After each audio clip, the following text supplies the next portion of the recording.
You're watching Loudmouths. Welcome on into Loudmouths, the great debate. I'm Maria Marino. So happy to be joined by Justine Ward. And, I somewhat took over for you, Justine, as the UConn women's basketball reporter. So, of course, it would be fun to just talk a little UConn hoops. And this is a tough question. There's so many you could choose from, but I want to know who in your mind is the UConn greatest of all time? Well, Maria, you said it. It's a very tough question, one that I don't know has a right answer, but I'm going with Breanna Stewart for the simple fact that she has 4 national championships under her belt. She was a 4-time outstanding Final Four player of the year. She was the 3-time national player of the year. The accolades speak to it. Her game speaks to it. And I think Gino had somebody in Breanna Stewart that he knew he could rely on. Worst case scenario, if something was going wrong out there on the floor, they could give it to Breanna Stewart. Well, it's definitely hard to top Breanna Stewart, especially when it comes to collegiate career. I think there's only a couple you could even argue, men's or women's, in history. But overall, for me, this is really tough. I think I could go with Maya Moore, but I'm going to say Diana Taurasi. So she had the 3 national championships for UConn.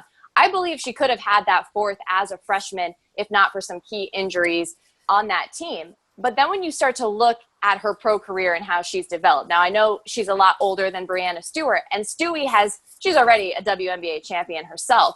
But Diana, her record as well with the 3 WNBA championships, she's also been a scoring leader for the W 5 times. She's been an assist leader. She's been a league MVP. She's had multiple finals MVPs. The accolades just go on and on and on.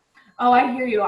Certainly Breanna Stewart doesn't have the body of work in the WNBA that Diana Taurasi does, but she was an MVP. She was a Rookie of the Year. We know she's been sidelined with that Achilles injury, but if you look at what she did at UConn and how she continued to elevate her game, there's no question that she can certainly do that at the professional level. And I think we go back to the fact that what she did in college was unparalleled. It's something we may never see again, or at least not for a long time.